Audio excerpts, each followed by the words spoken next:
They probably just summed up our year, the second half.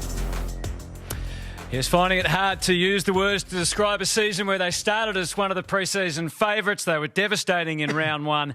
And after the return, well, they've been just so far below par and they're now going to miss the finals.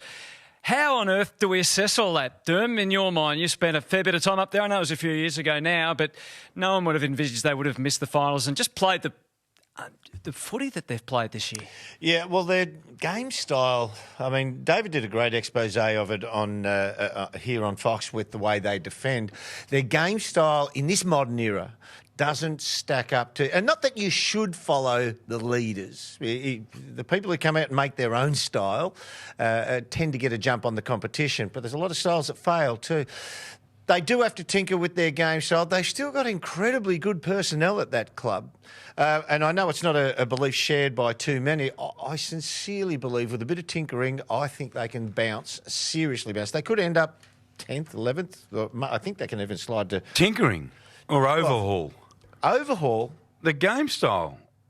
Well, you can tinker with it, Mark, but the way you defend, I wouldn't call it an overhaul. You still win the ball in the same methods the way they win it. You have to find maybe an additional one or two people in personnel to get the ball with more propulsion going forward. So they're not there at the moment?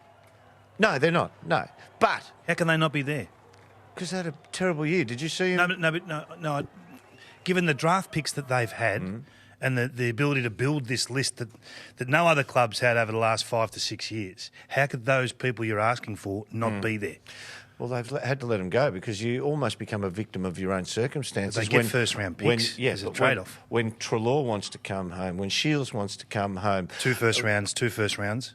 Yeah, breakaway pace from the stoppage. So if I'm looking at their centre bounce, I'm saying they've got a sameness of wonderful players, but those wonderful players, we discussed it last night, Canelio, Cal Ward, Jacob Hopper, Taranto, and now Tom Green go in there.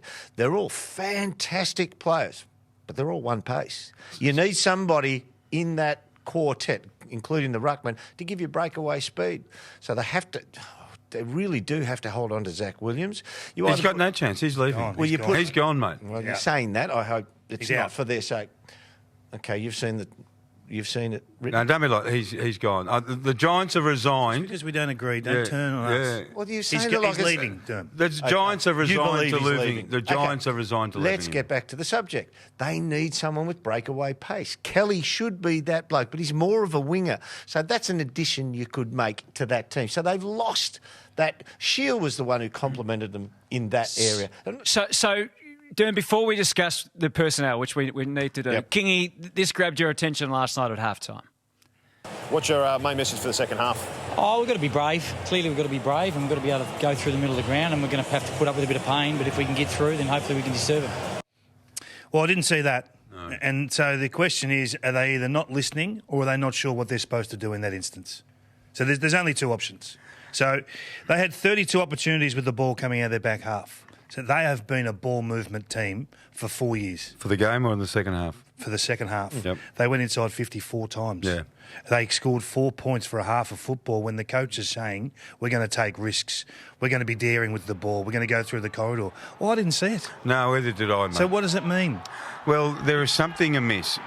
This is my opinion only. There is something amiss between Leon Cameron and his players. Either they're not, he's telling them... That's what I'm saying. Yeah, he's telling them one thing and they are not doing it, or they're not understanding what Leon's doing.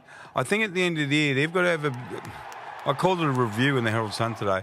They have got to sit down and put it all on the table. If they haven't already, they've got to just put it all on the table because Kingy and Dermot, we've been sitting together and Hutto, only this year, but we've known each other for a long time, but we've discussed the Giants for a long while.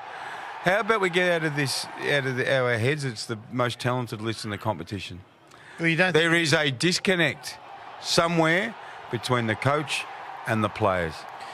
We said this at the start of the season. This is the last year of Leon's way. The way he wants to play the ball, the way he wants to defend. You said that. It is totally different to what every other club does. And that's okay if it works. But as soon as it fails... And it nearly did. And it nearly did in the last couple of years. Yeah, Grand final. Okay, but last year prelim, they won... prelim. Yeah. So what was real? Was it the fact that they won 2 of the toughest finals you've ever seen last year to get to a grand final?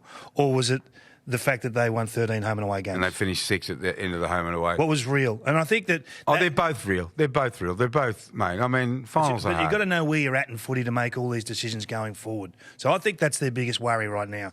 Do they philosophically shift away from clearly what the coach wants? Yep. And that's a drastic move. I think their biggest loss was Matthew Nicks. Matthew Nicks is the doctor of ball movement.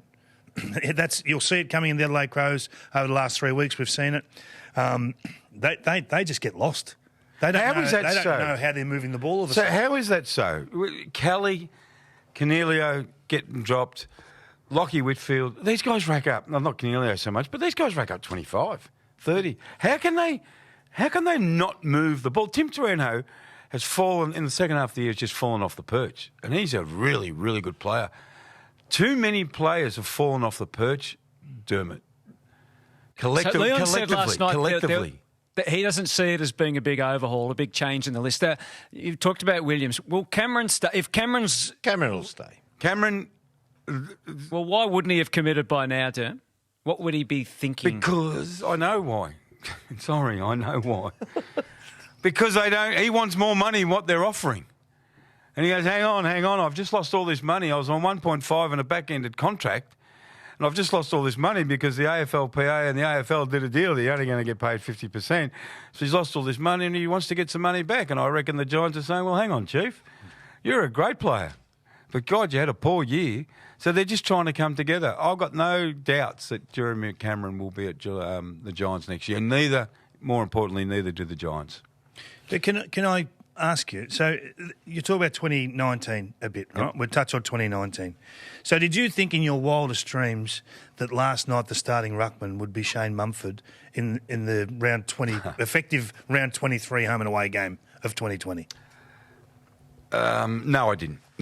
So did you think that they would have Cameron playing 80 metres from goal for the last 4 weeks of the season? Desperado move, but no, of course not. Did you think that they would completely lose the handle on their defensive plans? They were that was the area that they had sitting there as an opportunity to get better at the end of last year, to be this complete package. So are you confident they'll bounce next year then? How can you be confident? I am. Now, you're making all valid points, but you've massaged a few of those facts there.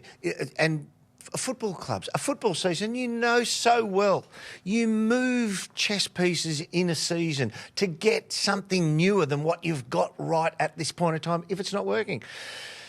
At the end of round one, after their pre-season and their practice match era, awesome. And we thought, hey, yeah, not only are they, did well to make the grand final, they're increasing. Well, everybody said the two best teams. That Geelong GWS game round one. Yeah, remember the it? two best teams are the Giants and the Eagles. And what's happened to them? Well, they failed to be able to. You pointed out a great, and it was very well done, the way you were shown they were defending, especially in the game against Brisbane.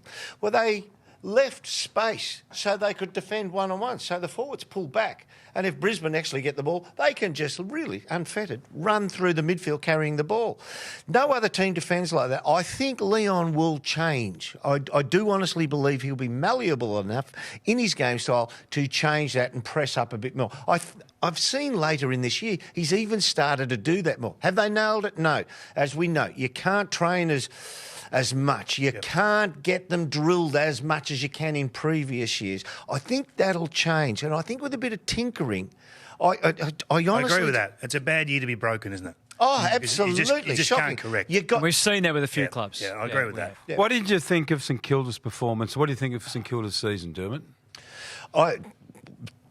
Remarkably consistent until about the last 6 weeks. And then it was almost like